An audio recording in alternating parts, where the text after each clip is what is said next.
एक global study point में मैं मुकेश सर आज आप लोगों का पुनः स्वागत करता हूं।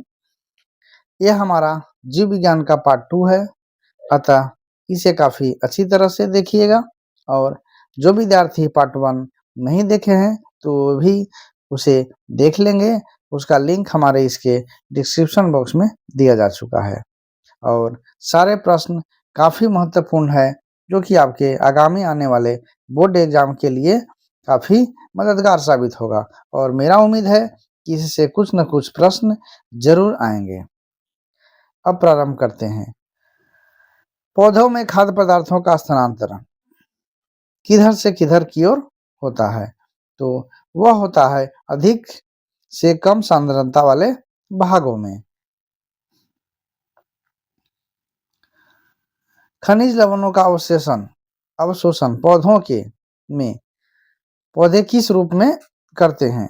तो वे करते हैं आयन के रूप में।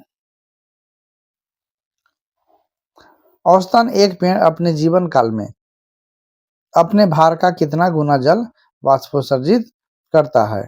तो वह करता है 100 गुना।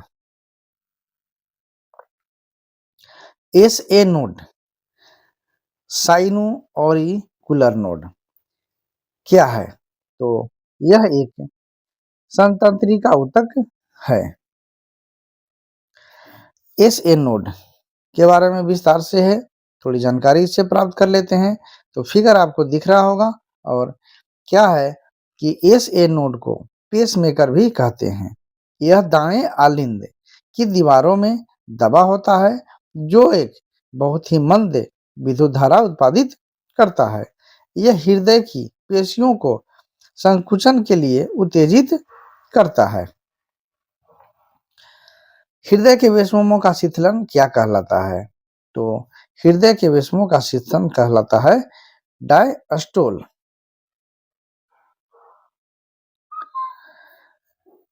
हृदय की वेशमों में बारी बारी से संकुचन तथा शीतलन होता है। हृदय वेशमों का संकुचन सिस्टोल तथा शीतलन डायस्टोल कहलाता है। दोनों प्रश्न आ सकते हैं आपके, इसमें था शीतलन और यहाँ पर संकुचन भी है। तो शीतलन को डायस्टोल कहते हैं और संकुचन को सिस्टोल कहते हैं।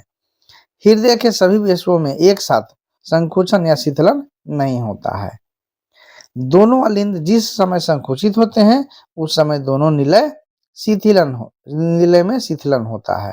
अब यहाँ ध्यान दीजिए कि अलिंद में संकुचन जब होगा तो निलय में शीतलन होगा और निलय में शीतलन यानी अलिंद में संकुचन। इस प्रकार जो है हृदय की गति काम करती है। यहाँ तथा जिस समय निलय में संकुचन होगा उस समय अलिंद में शीतलन होता है, पहले बता चुके। सिस्टोल और डायस्टोल मिलकर एक धड़कन कहलाता है। देखिए हृदय की धड़कन क्या कहलाता है? तो सिस्टोल और डायस्टोल का जो प्रक्रिया है शीतलन और संकुचन का, तो वह जो है पूरा का पूरा जो है एक प्रक्रम जो है आपको धड़कन कहलाता है, हृदय का धड़कन। यहाँ आप देख सकते हैं कि यहाँ शीतलन और संकुचन कैसे होता है, कॉन्ट्रैक्शन और रिलैक्सेशन। अब आइए आगे। हमारे शरीर में विभिन्न जैविक क्रियाओं का नियंत्रण किसके द्वारा होता है? तो जैविक क्रियाओं का नियंत्रण होता है तंत्रिका एवं रसायनों द्वारा। इससे पूर्व हमारा यहाँ तंत्रिका शब्द आ रहा है, तो तंत्रिका का स्पेशल वीडियो, एक सिंगल वीडियो लोड किया जा चुका है, उसे भी अवश्य देख लीजिएगा कि तंत्रिका तंत्र जो है हमारा है कैसे काम करता है। अब आइए आगे। हार्मोन स्रावित होता है, तो हार्मोन्स जो है आपको अंतःस्रावी ग्रंथि से स्रावित होता है। मनुष्य की अंतःस्रावी ग्रंथियां इस प्रकार हैं, कौन कौन? तो पिट्यूटरी ग्रंथि, थायराइड ग्रंथि, पाइथायराइड ग्रंथि, एड्रिनल ग्रंथि, अग्नाशय की लैंगरहैंस ग्रंथि और जनन ग्रंथियां। जिसमें कि अंडाशय और वृषण दोनों होता है। वह स्थान जहां एक एक्सॉन एक दूसरे न्यूरॉन से डेंड्राइट से जुड़कर संपर्क स्थापित करते हैं, क्या कहलाता है? तो जब एक्सॉन दूसरे न्यूरॉन के डेंड्राइट से जुड़ता है तब उसे कहते हैं सिनेप्स। इसके बारे में भी बता चुके हैं तंत्रिका के वीडियो में, अतः उसे देख लीजिएगा और उसका भी लिंक हमारे इसके डिस्क्रिप्शन में बॉक्स में दिया जा चुका है।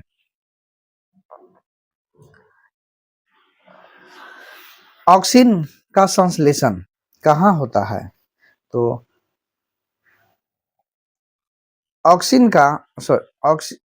का संश्लेषण स्तंभ शीर्ष में होता है। किस पादप हार्मोन का उपयोग से बृहत आकार के फलों एवं पुष्पों का उत्पादन किया जाता है? अब यहाँ देखिए क्या कह रहा है, इस पादप हार्मोन के उपयोग से बृहत आकार के फलों एवं फूलों का उत्पादन किया जाता है। यानी फलों एवं फूलों के उत्पादन में या वृद्धि में सहयोग करता है कौन? तो जिबरेलिन्स हार्मोन। ईस्ट में अलैंगिक जनन सामान्यतः किस क्रिया द्वारा होता है? तो ईस्ट में अलैंगिक जनन होता है मुकुलन द्वारा। बाह्य दल एवं दल पुंज को क्या कहते हैं? तो बाह्य दल एवं दल पुंज को कहते हैं सहायक अंग। ये सभी जो है पुष्प के जो है बाह्य दल और दल पुंज जो है फूल के सहायक अंग है। पुष्प का पिक्चर दिख रहा होगा और आगे है जो है बड़े रूपों में है, आप इसे बढ़ाकर आराम से सभी अंगों के बारे में जानकारी प्राप्त कर सकते हैं। यहाँ देखिए स्त्री केसर है, स्त्री के अंग है, भाग है, जिसमें कि वर्तिका और अंडाशय होता है। पुंग केसर जो है पुरुष भाग है, नर भाग है, इसमें परागकोश और पुष्प तंतु होते हैं। अब आइए आगे। अंडाशय के भीतर पाया जाता है, तो अंडाशय के भीतर पाया जाता है बीजांड। यहाँ देखिए यहाँ है बीजांड है और यह जो है पूरा जो है ओवरी अंडाशय है, स्त्री केसर का भाग है, अंग है। ठीक है,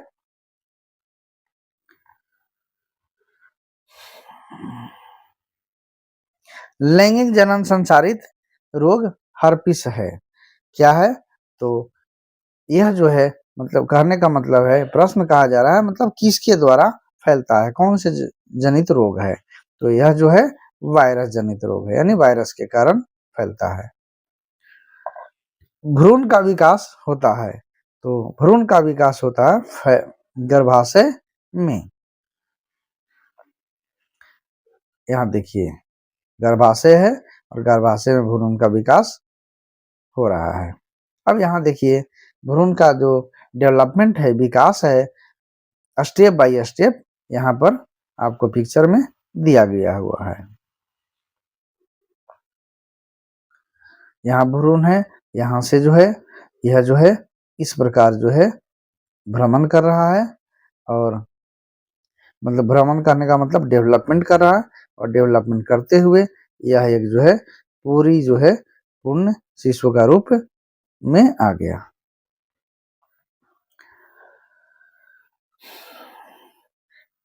इनमें नर युग्मक कहलाते हैं, तो नर युग्मक कहलाते हैं शुक्राणु। अनुवांशिकता का पिता किसे कहा जाता है? तो अनुवांशिकता का पिता कहा जाता है ग्रेगर जॉन मेंडल को।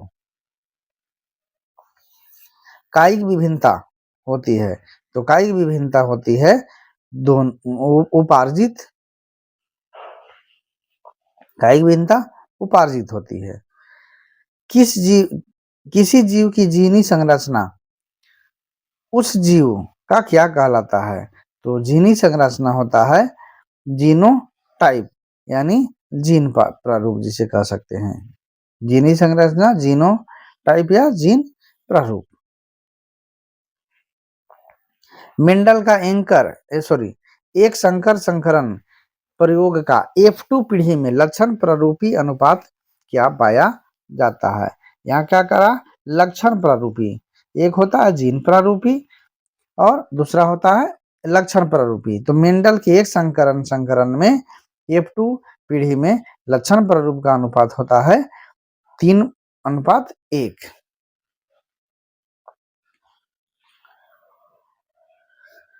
अब यहाँ पर आपको दिया हुआ है उनके पीढ़ी, आप इसे जो है विस्तार से बड़ा करके वीडियो को आप इमेज को आप देख सकते हैं। यहाँ देखिए लक्षण प्रारूपी 3:1 मेंडल में आपको पूर्व में भी बताया जा चुका है।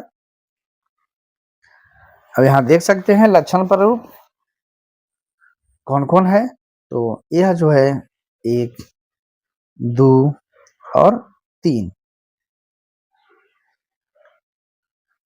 यह जो है लक्षण प्रारूप है। और यहाँ वही है 3:1 लंबा और बौना। तो 3 लक्षण लिए लंबा और 1 बौने का।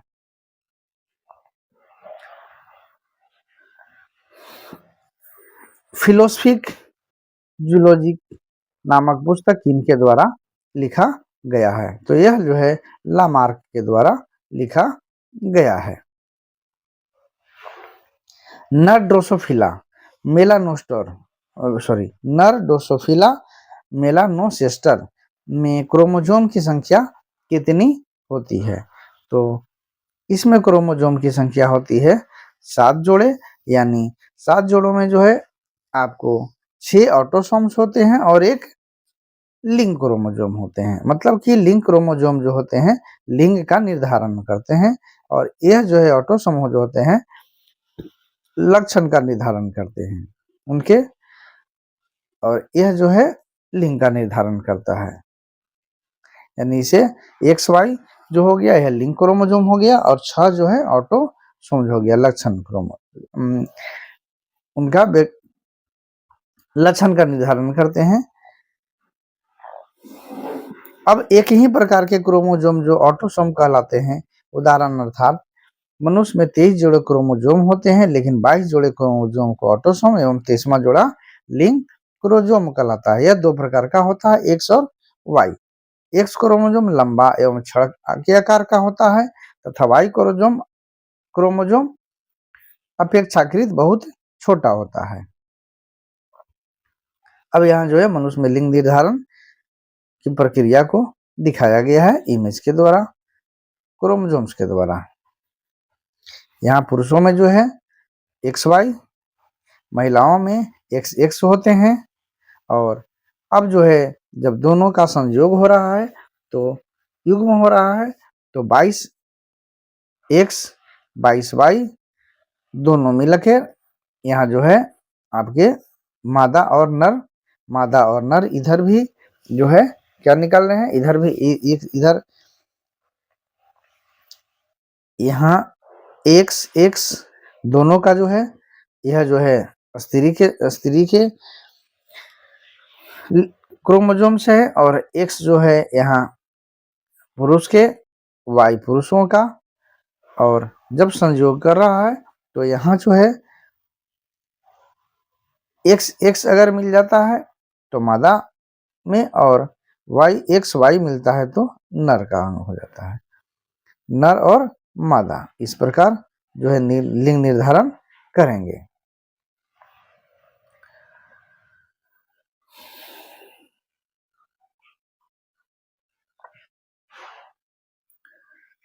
फिगर से आप अच्छी तरह से देख सकते हैं। अब आइए आगे प्रश्न में चलते हैं।